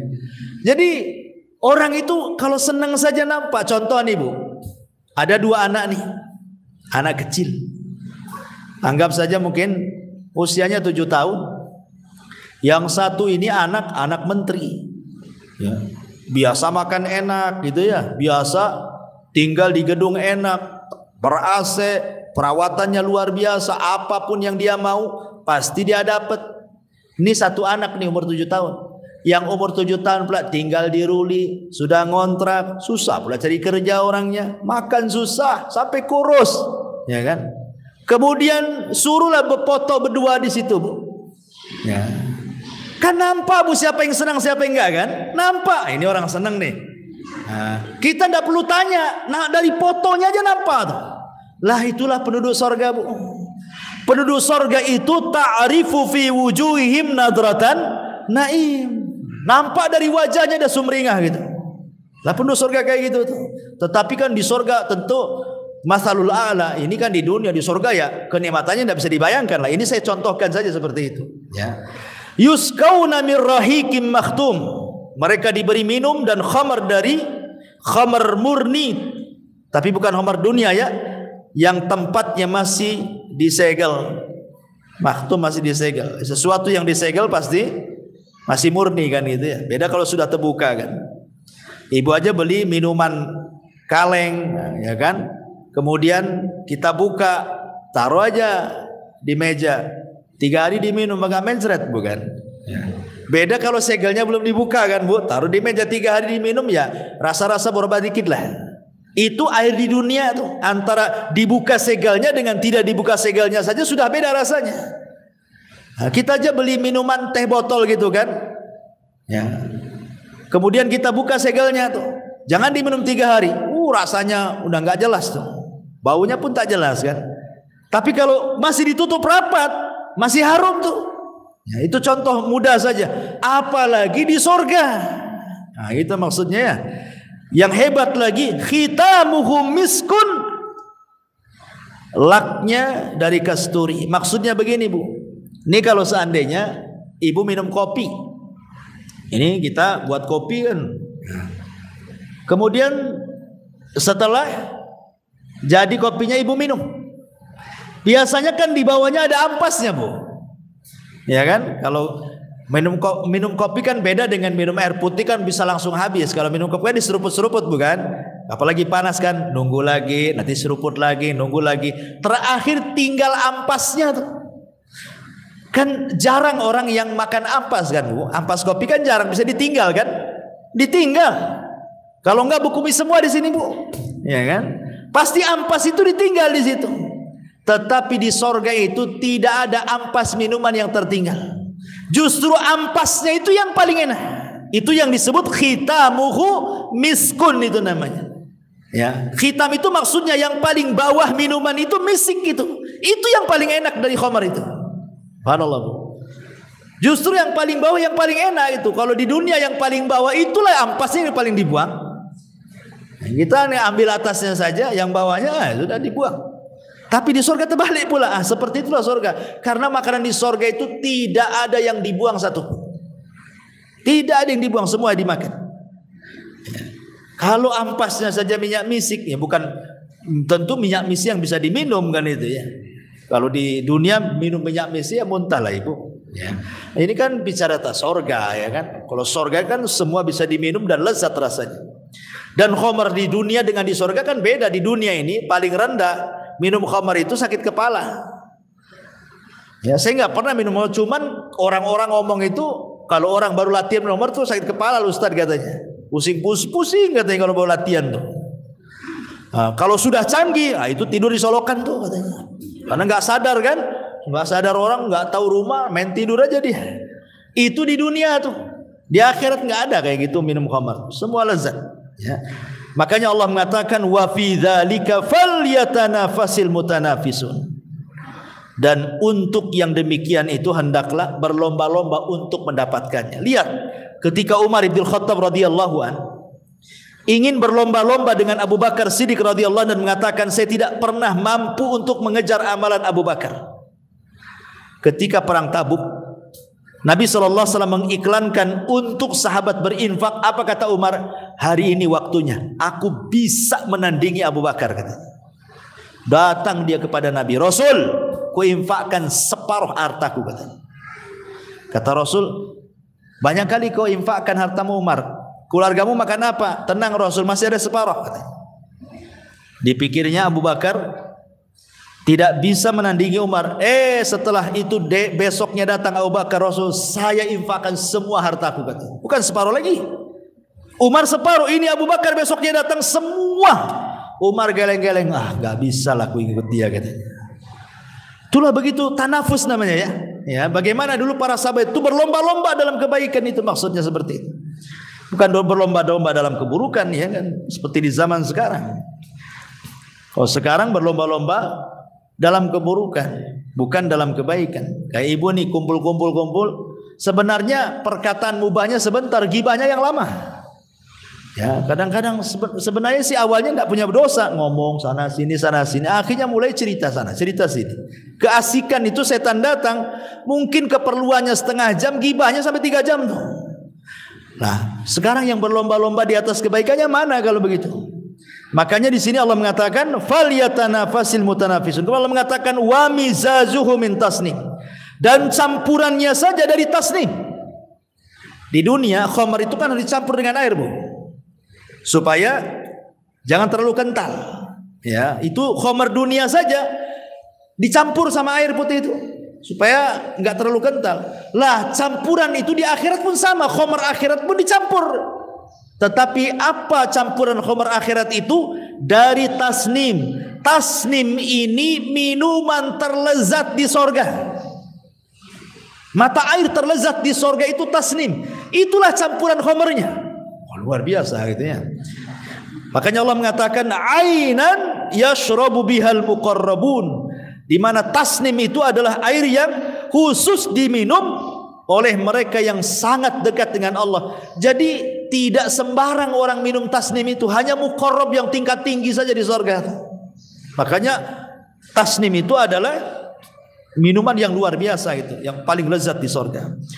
Kemudian Allah mengatakan innal ladzina ajramu kanu minal ladzina amanu yadhakun. Sesungguhnya orang-orang yang berdosa adalah mereka yang dahulu mentertawakan orang-orang yang beriman. Siapa orang-orang yang berdosa di sini, Bu? Ya, kalau di zaman Rasul ya Abu Jahal, Abu Lahab, kemudian Al-Walid, kemudian Uqbah bin Abi Mu'aid, banyak ya. Itulah orang-orang yang dikatakan mujrimun. Minal ladzina amanu, terhadap orang-orang yang beriman. Siapa orang-orang beriman ini? Yang maksudnya Rasulullah dan para sahabatnya. Yadhakun, mereka mentertawakan.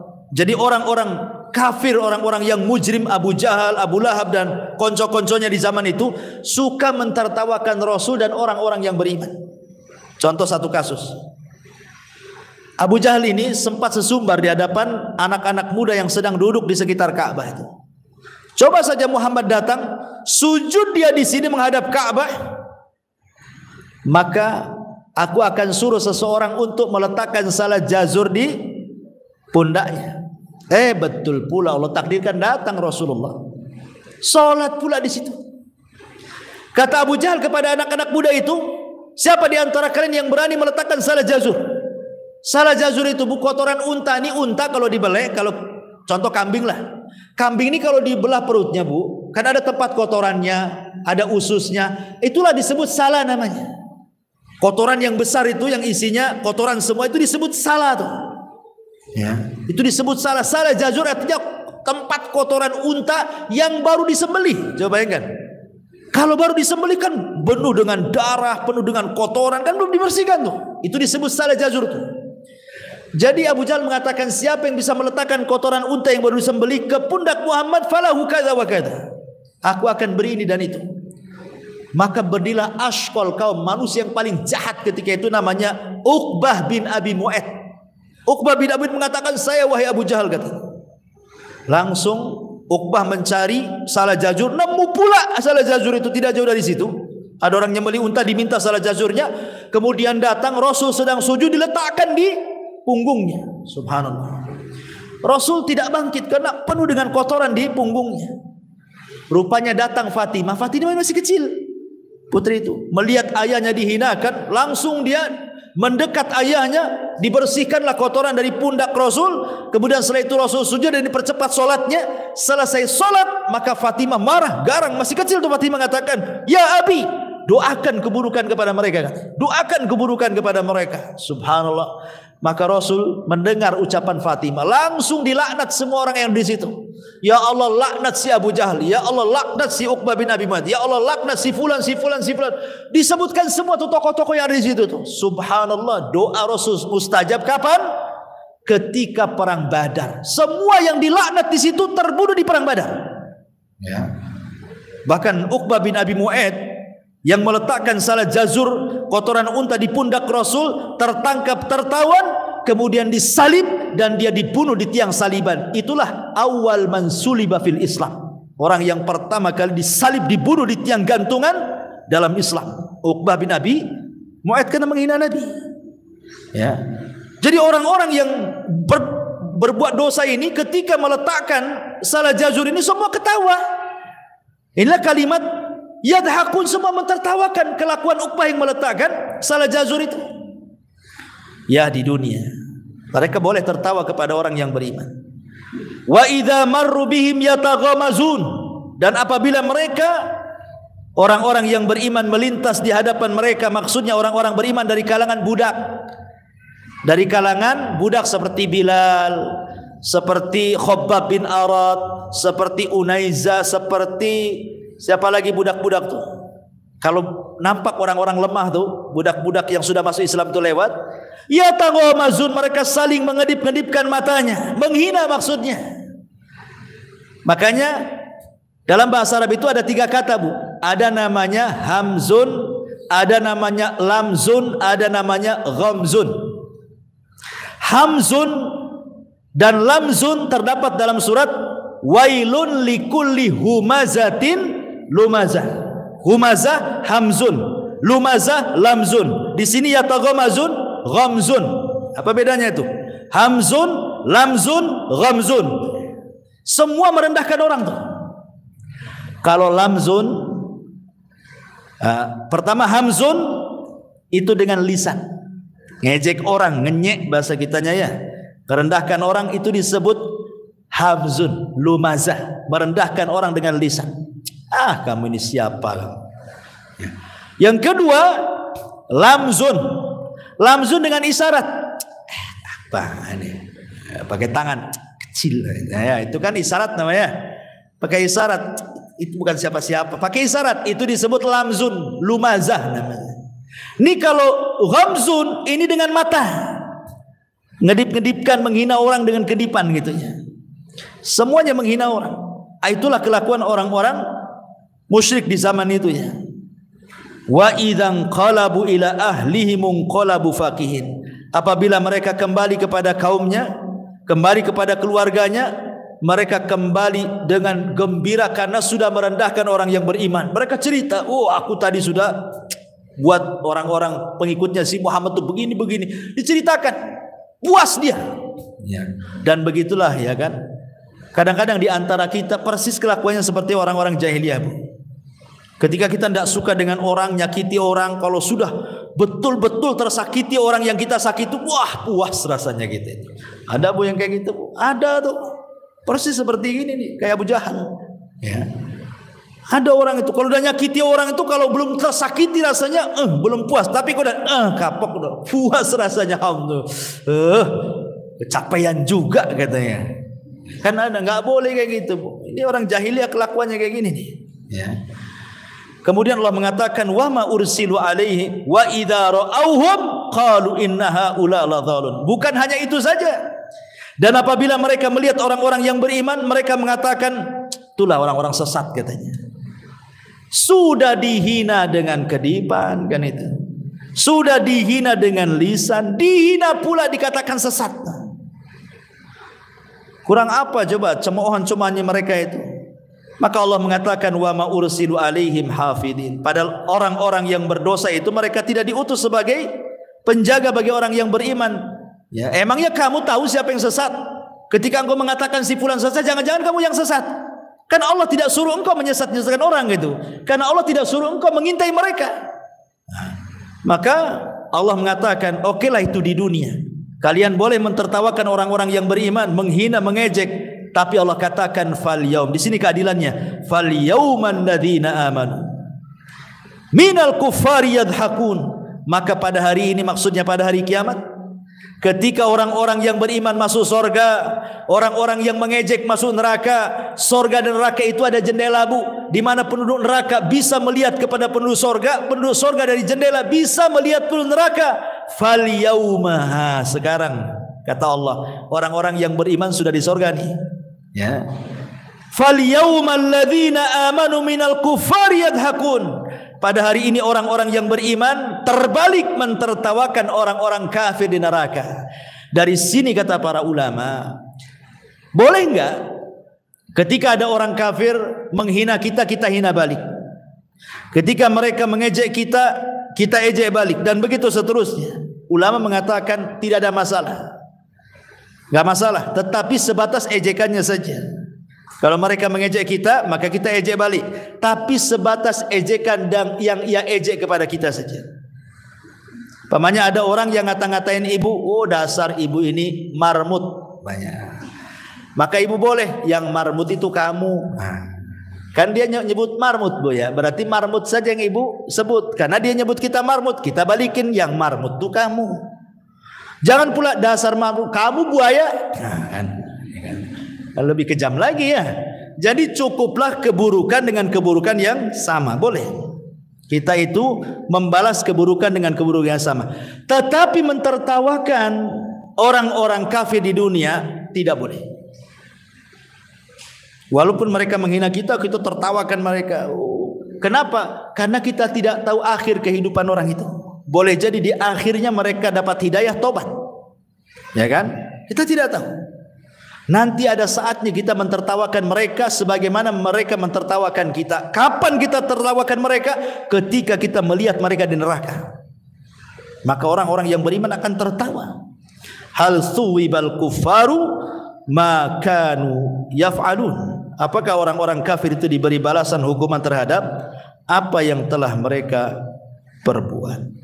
Wallahu a'lam, Bu. Ini tadinya mau saya ambil potongan-potongan dan kita jelaskan secara rinci, tapi gak enak lah kan itu. Mendingan sekali selesai satu surat walaupun diambil catatan-catatan sedikit dari tafsirnya. Baik, sebelum saya tutup, Bu, kalau ada yang bertanya silakan.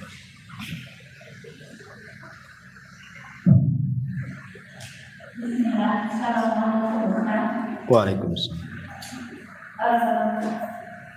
Dalam ayat pertama tadi ya Ustaz, ayat kata di situ Allah memberikan yang untuk orang yang berniaga, tetapi penafsiran ayatnya adalah seperti yang kita sampaikan tadi. Yang anaknya adalah sebelumnya kita memang sudah mengetahui ancaman-ancaman Allah terhadap ayat ini. Terkadang kita sebagai manusia masih juga melakukan kesalahan dan kesalahan ya Ustaz. Nah, setelah kita mendengar ayat ini kembali ya Ustaz, setiap kekurangan, kesalahan yang kita lakukan bisa nggak dikumpulkan ya Ustaz dengan istighfar kita yang banyak atau dengan kita dalam konteks al-Qur'an ini Ustaz, dalam tergantung pada ayat al-Qur'an ini. Dan setelah kita bertobat beristighfar dengan apa yang pernah kita lakukan, apakah kira-kira Allah masih mempertanyakan lagi tentang perbuatan kita tersebut? Ya, alhamdulillah. Setiap dosa yang dimulai dengan kata wail, berarti dosa itu dosa besar. Setiap dosa yang dimulai dengan kalimat wailun, berarti dosa itu dosa besar, bukan dosa kecil. Dan dosa besar tidak bisa dilumpuhkan dengan istighfar, dengan sholat, dengan wudhu, tidak bisa. Hanya dengan taubatan nasuha. Ya, dosa besar itu hanya bisa dihapus dengan taubatan nasuha. Seperti apa taubatan nasuha? Ya, pertama dia mengakui dosanya. Yang kedua, dia berazam untuk tidak melakukannya kembali. Yang ketiga, dia iringi keburukannya dengan kebaikannya. Ya kan? Kemudian yang keempat, kalau itu berkenaan dengan hak orang lain, kembalikan. Masalahnya orang mutaffif ini, orang yang beli sama dia nggak tahu di mana rumahnya, sudah dikurangi pula jeruknya 1 butir, entah rumahnya di mana gitu kan, nggak tahu siapa, coba gimana cara mengembalikan jeruknya? Yang jual, yang beli kan banyak, tahu kan? Nanti ntarlah ada orang beli, kemudian pergi, nggak tahu alamatnya di mana tuh orang tuh. Apa ndak sulit tuh dia taubatnya itu? Sementara kita harus kembalikan tuh. Kecuali kalau setiap beli nggak harus ngasih KTP kan jelas tuh kan. Beli jeruk, oh nggak bisa, syaratnya kayak beli kompor gas katanya. Apa gas harus KTP, ya senang lah kan. Nah, ini curang sudah tobat dibalikin lah tuh. Jeruk-jeruk yang kita kurangi atau barang-barang kita kurangi. Tapi masalahnya tidak bisa diketahui. Itu yang masalah jadinya. Tapi anggaplah kalau seandainya itu dilakukan karena ketidakpahaman, kemudian sudah bertobat kepada Allah, bagaimana caranya? Banyak-banyak sedekah, niatkan pahalanya kepada orang yang dicurangi. Banyak-banyak sedekah. Ya Allah, ini saya sedekah, tapi saya niatkan, saya dulu waktu jualan tuh saya tidak tahu nih, entah berapa orang nih saya curangi itu. Pokoknya banyak sedekah, niatkan kepada orang-orang itu yang pernah dicurangi itu. Hanya dengan cara itu, kecuali kalau ibu tahu rumahnya kan bisa dibalikin. Tapi rata-rata orang yang jual itu ada yang kenal dan yang tidak kenal kan. Yang kenal malah takut kalau dicurangi. Biasanya curang itu sama orang-orang yang baru tuh. Makan di restoran, nampak nih pakai mobil gak dikenal, langsung ditinggikan harganya. Pas ditengok struknya, waduh ini itu harga kapok bu. Bapak datang lagi tuh. Tapi kan ada warung-warung kayak gitu tuh, warung-warung makan tuh. Nampak nih berduit, nampak nih kayaknya. Langsung dinaikkan sama dia. Mutaffif. Ya. Curang kan gitu ya. Maka tobatnya kalau tidak tahu orangnya, caranya seperti itu. Setelah bertobat kepada Allah, betul-betul bertobat. Sekarang caranya, kalau kita minta ikhlasnya orang karena tidak tahu di rumah, sedekah banyak-banyak, kirim pahalanya untuk dia. Gitulah caranya. Ya, wallahu a'lam.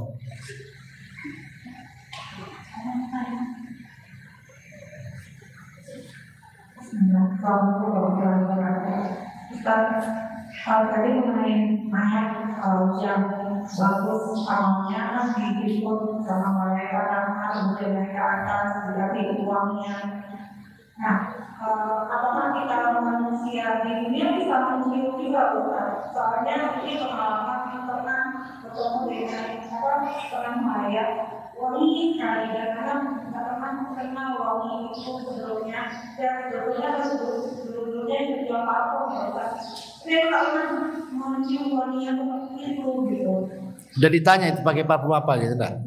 Ya udah, mayatnya itu sudah sudah selesai dimandikan segala macam, sudah tahu apakah itu parfumnya atau karena aku kan mengalami pengalaman yang sama wangi orang Ya Allah alam, apakah kalau mayat itu harum itu tanda husnul khotimah atau mayat ini baik? Wallahu alam. Ya. Karena saya sendiri sudah banyak kali memandikan mayat itu, udah ya banyak lah nggak kehitungnya. Kalau diingat-ingat nggak hitung karena sering ya mandikan mayat itu. Ya nggak ada apa-apa sih, biasa saja. Karena umumnya mayat ya bau di mana-mana. Maksudnya ya bau mayat gitu biasa kan. Apalagi dari rumah sakit, apalagi yang sakitnya udah lama gitu ya. Ya rata-rata memang khas bau mayat itu. Nah biasanya kalau sudah dimandikan, dikafankan, dikasihkan minyak wangi, ya biasanya nggak bau lagi. Biasanya kalau pas mandikan tuh, ya terasa baunya itu. Tapi kalau sudah dimandikan bersih, disabuni, disampoi ya kayak orang juga. Apalagi udah dimasukkan kafan, udah dikasih minyak wangi ya harum lagi kan gitu. Tapi pertanyaannya, apakah kemudian dari badannya si mayat, seandainya tanpa dikasih harum-haruman, kemudian muncul harum-haruman, kemudian kita berhusnudzon, ini mayat ini insyaallah orang baik gitu ya. Kenapa? Karena harum kan itu ya kan. Ya wallahu alam, karena saya belum pernah mendapatkan dalil ya tentang masalah kalau seandainya terjadi peristiwa seperti itu. Yang saya tahu tentang tanda-tanda husnul khotimah itu kalau saat kematiannya dia berkeringat dahinya, membaca la ilaha illallah saat sakaratul maut, ataupun dia mati syahid karena tenggelam, karena terkena runtuhan, atau meninggal di hari Jumat, meninggal saat ibadah, gitu ya. Nah, itu jelas gitu ya. Tapi kalau untuk tanda-tanda fisiknya tiba-tiba keluar wangi, apakah ini juga termasuk tanda? Wallahu a'lam. Maksudnya secara nas dalil saya belum tahu. Secara nas dalil ya. Tapi kalau seandainya orang ini memang orang baik, dipuji orang, ya dipuji orang, nggak ada yang mencela dia, maka insya Allah husnul khotimah. Karena di zaman Rasul itu ada jenazah lewat, semua manusia muji dia karena kebaikan. Besoknya lagi ada jenazah, semua mencaci maki dia karena kejahatan. Jadi kata Nabi SAW, wajabat. Kata sahabat, apa maksudnya wahai Rasul Anda mengatakan wajabat itu? Kata Rasul, adapun jenazah yang pertama wajabat lahul jannah, adapun jenazah yang kedua wajabat lahun nar. Jenazah yang pertama wajib masuk surga, jenazah yang kedua yang dicela manusia wajib masuk neraka. Ya kalau memang dia orang baik, kemudian dipuji manusia, kemudian jenazahnya harum, ya insya Allah dia termasuk orang baik, manusia muji dia. Ya. Tapi seandainya dia orang jahat, harum baunya, dicela manusia, nah kata ya, jadi wallahu a'lam. Ya.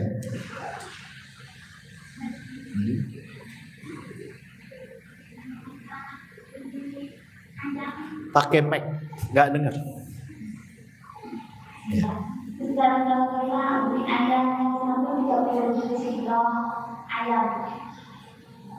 Gimana? Apa itu? Mie ayam. Ah. Yang sebulan harganya 30.000. Terus ukurannya agak jauh 29.000. Terus timbangannya 29.000. Tapi timbangannya ini Ustaz. Timbangannya ini. Enggak paham saya. Jual mie ayam. Mie ayam. Ini ibu posisinya menjual atau membeli? Pembeli. Ada orang jual mie ayam, ibu membeli mie ayam. Siap. Ayam. Oke. Sorry. Siap. Ayam sayur, siap. Sekilo kan 25. Sekilo 25 kilo. Ada yang 30. Terus anaknya yang 25. Terus tapi yang 25 timbangannya apa? Timbangannya gimana?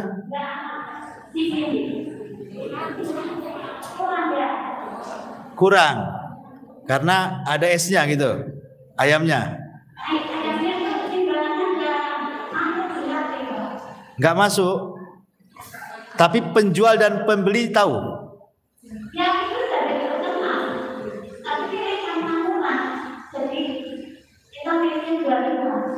Sudah murah tapi dikurangi timbangannya.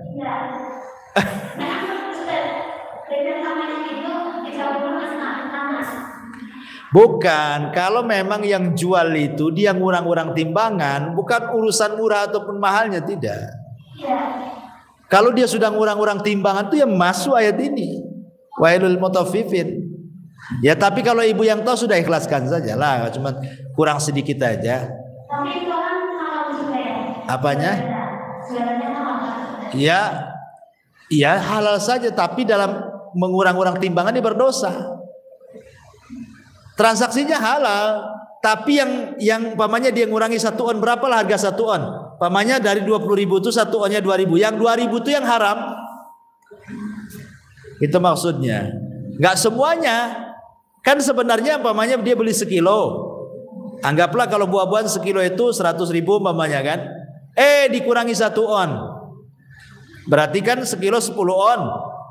Tinggal dikurangi aja lah dari 100 itu dikurangi 10. Berarti yang 10.000 itu udah halal tuh. Karena dikurangi 1 on tuh. Nah gitu maksudnya. Terus yang kedua, kalau itu meninggal, tapi dikubur bukan di kuburan, di sana lingkungan. Dikubur di Kalau orang itu meninggal. Iya, dikuburnya di mana? Di lapangan bola gitu. Nah, sebenarnya ini tidak sholat. Itu bagaimana? Itu tanahnya punya siapa? Tempat kuburannya? Orang itu kan meninggal, tapi nggak mau berkubur di kuburan, di kuburnya di sama kayak di rumahnya yang pesan di lingkungan kubur. Itu bagaimana Ustaz? Iya, kebun siapa itu? Tempat yang dikubur itu punya siapa? Milik yayasan rumahnya sendiri. Milik yayasan. Ya, itu bagaimana? Maksudnya kuburnya bagaimana? Orang yayasannya membolehkan. Ya, karena dia istilahnya punya yayasan sendiri. Oh, dikubur di tanah yayasan sendiri. Ya, itu masuk itu nggak ada. Ya nggak apa-apa. Cuman masalahnya kalau tidak dikuburkan di pekuburan kaum muslimin, ya gimana ya? Justru kalau kita ini dikuburkan di pekuburan muslim kan banyak orang yang ziarah, banyak orang yang doakan kan itu ya. Tapi kalau dikubur terpisah itu kan jarang orang yang ziarah. Jarang pula orang yang doakan. Lebih parah lagi kadang-kadang dikubur di masjid pula kan itu. Ya, jadi ya sebaiknya dibuat umum saja di kubur muslimin itu lebih baik. Tapi secara hukum yang penting dikubur, apalagi yang jelas itu bukan tanah orang yang gosop gitu ya. Jangankan itu orang sholat di tanah gosop aja makruh hukumnya. Kita sholat di tanah orang nggak izin nih, makruh, nggak boleh sholatnya. Apalagi nanam kuburan pula di situ. Apa nggak muring-muring yang punya lahan tuh? Malam-malam nggak berani lagi dia datang. Gitu. Ya kalau memang itu bukan tanah orang, bukan tanah gosop, ya istilahnya tanah yayasan kan itu ya. Dan sepakat di situ, boleh di situ dijadikan tempat kuburan ya nggak apa-apa. Tapi nggak dari orang. Ya itu saja. Jadi yang ziarahi sedikit, kan itu ya. Ya takutnya juga memadorotkan orang juga kalau seandainya tidak dikubur di kuburan kaum muslimin. Nanti mungkin ada anak-anak ke situ main, diinjak-injak, dikencingi, diduduki di situ kan itu. Iya, maksudnya dikhawatirkan kalau dikuburkan tidak di pekuburan kaum muslimin itu, pamannya dia ingin dikubur di samping rumah dia lah contohnya. Takutnya kuburan itu jadi madorotkan orang gitu loh. Entah anak-anak main lato-lato di situ, ya kan? Bising lah kan gitu ya. Entah duduk di situ, entah di namanya kalau kuburan terpisah ini kan memungkinkan memadorotkan yang lain. Tapi kalau jelas di kuburan kaum muslimin kan agak jauh. Orang juga tahu itu kuburan. Itu maksudnya. Ya, ya wallahu a'lam. Ya, silakan.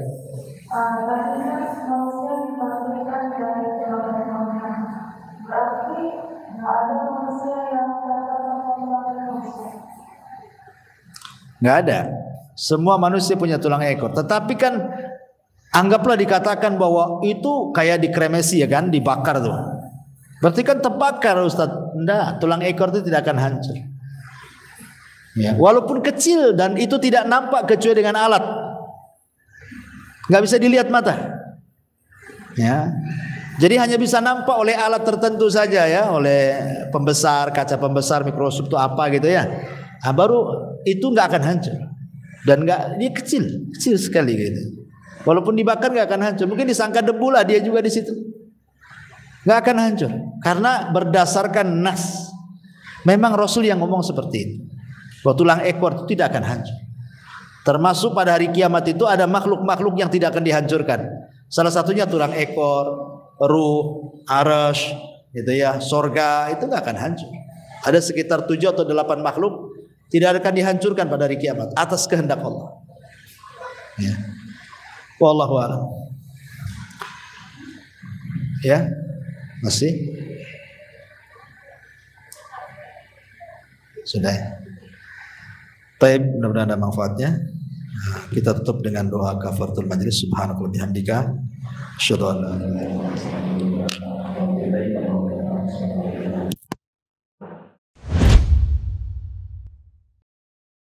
Intinya bahwa tolong beradab, berakhlak kepada Allah. Membahas tafsir dari surah Al-Imran. Lahirlah Imam Muslim, Abi Dawud, Tirmidzi, Ibnu Hibban. Jadi ketika Yunus alaihi salatu wassalam terkena undian itu,